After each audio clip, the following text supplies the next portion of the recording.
Hi అండి. అందరికీ నమస్కారం. Welcome to my channel. ఈ వీడియోలో ఐఆర్ ప్రకటన వచ్చేసింది. ఉద్యోగులకు, పెన్షనర్లకు ఫిక్స్. సో, దీనికి సంబంధించిన పూర్తి సమాచారాన్ని ఈ వీడియోలో తెలుసుకుందాము. వీడియో అయితే ఎక్కడే గానీ స్కిప్ చేయకుండా ఎండ్ వరకు చూసేయండి. అప్పుడు ఇన్ఫర్మేషన్ పూర్తిగా అర్థమవుతుంది.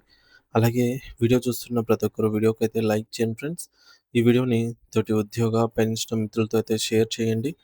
కొత్తగా మన ఛానల్ చూస్తున్న వారు ఇంకా ఎవరైనా సబ్స్క్రైబ్ చేసుకోకపోతే వెంటనే మన ఛానల్ అయితే సబ్స్క్రైబ్ చేసుకోండి. సబ్స్క్రైబ్ చేసుకోవడం వల్ల నేను చేసే ప్రతి ఒక్క వీడియో మీ వరకు రీచ్ అవుతుంది. ఇక ఆలస్యం చేయకుండా వివరాల్లోకైతే వెళ్ళిపోదాము. ఫ్రెండ్స్, ఇక విషయానికొచ్చినట్లయితే రాష్ట్రంలోని లక్షలాది మంది ప్రభుత్వ ఉద్యోగులకు మరియు విశ్రాంతి పెన్షనర్లకు ఎంతో కాలంగా ఎదురుచూస్తున్న ఒక అద్భుతమైనటువంటి శుభవార్త ఎట్టకేలకు అందుబాటులోకి వచ్చింది. అదే ఐఆర్, మధ్యంతర భృతి మరియు పీఆర్సీ వేతన సవరణ సంఘం వంటి కీలక విషయాలపై ప్రభుత్వం నుండి అత్యంత ప్రాధాన్యత కలిగినటువంటి అధికారిక ప్రకటన వెలువడింది. మరి ఈ ప్రకటన వెలువడగానే అటు ఉద్యోగ వర్గాలను, ఇటు పెన్షనర్ కుటుంబాలను పెద్ద ఎత్తున హర్షాతిరేకాలు వ్యక్తమవుతున్నాయి. ముఖ్యంగా తమ ఆర్థిక ప్రయోజనాల కోసం వేచి చూస్తున్న ప్రతి ఒక్కరికి ఇది ఒక ఊరటను ఇచ్చేటటువంటి అంశమని చెప్పవచ్చు. ప్రభుత్వ ఉద్యోగులకు మరియు పెన్షనర్లకు సంబంధించి ఈ యొక్క కీలకమైన అంశాలపై మంత్రి గారు స్వయంగా స్పందిస్తూ ఒక గొప్ప నిర్ణయాన్నైతే వెల్లడించారు. వేతన సవరణ సంబంధించి పీఆర్సీ రిపోర్ట్‌ను ఏమాత్రం ఆలస్యం చేయకుండా తక్షణమే ప్రభుత్వం ముందు తెప్పించుకుంటామని ఆయన అయితే స్పష్టమైన హామీ ఇచ్చారు. మరి దీనివల్ల రాబోయే రోజుల్లో ఉద్యోగుల జీతభత్యాలలో సానుకూల మార్పులొచ్చే అవకాశం అయితే మెండుగా కనిపిస్తోంది. కేవలం మాటలకే పరిమితం కాకుండా ఈ ప్రక్రియను వేగవంతంగా పూర్తి చేయాలని అధికారులకైతే ఆదేశాలు జారీ చేయడం నిజంగా ఒక శుభ పరిణామము.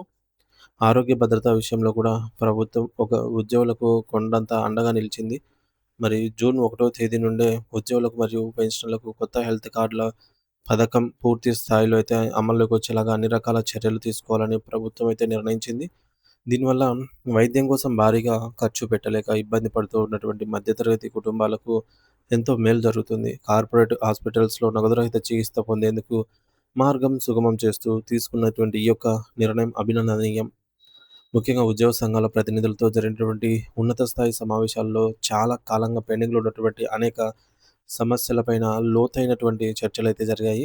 ఉద్యోగుల కష్టాలను అర్థం చేసుకున్నటువంటి ప్రభుత్వం మరి వారి సమస్యల పరిష్కారానికి కూడా పూర్తి అంగీకారం తెలిపింది. మరి కరువు భత్యం, అలాగే డీఏ, రిటైర్మెంట్ సమయంలో అందాల్సినటువంటి ప్రయోజనాలు, వేతన సవరణ సంఘం సిఫార్సులు మరియు ఇతర పెండింగ్ బిల్లులు చెల్లింపుల వంటి సున్నితమైన అంశాలపై ఒక స్పష్టమైన ముందడుగు పడింది. ఏళ్ల తరబడి పేరుకుపోయిన ఈ సమస్యలన్నిటికీ ఇప్పుడు ఒక పరిష్కారం లభించబోతోంది. ప్రభుత్వ ప్రధాన కార్యదర్శి సిఎస్ గారు కూడా ఈ యొక్క విషయం పైన ప్రత్యేక శ్రద్ధ చూపిస్తూ జూన్ 2వ తేదీ నుంచి ఉద్యోగులకు ఆరోగ్య పథకమైనటువంటి ఈహెచ్ఎస్ క్షేత్రస్థాయిలో పక్కాగా అమలు కానుందని అధికారికంగా వెల్లడించారు. ఆరోగ్య సమస్యలతో ఇబ్బంది పడుతూ ఇన్సూరెన్స్ మరియు ఇతర వైద్య సదుపాయాల కోసం ఎదురుచూస్తున్న వారికి ఇది ఒక పెద్ద ఉపశమనంగా అయితే మారుతుంది. ప్రభుత్వం తీసుకున్నటువంటి ఈ యొక్క నిర్ణయంతో ఉద్యోగుల ఆరోగ్య భద్రతపై నెలకొన్నటువంటి ఆందోళనలు తొలగిపోయాయి.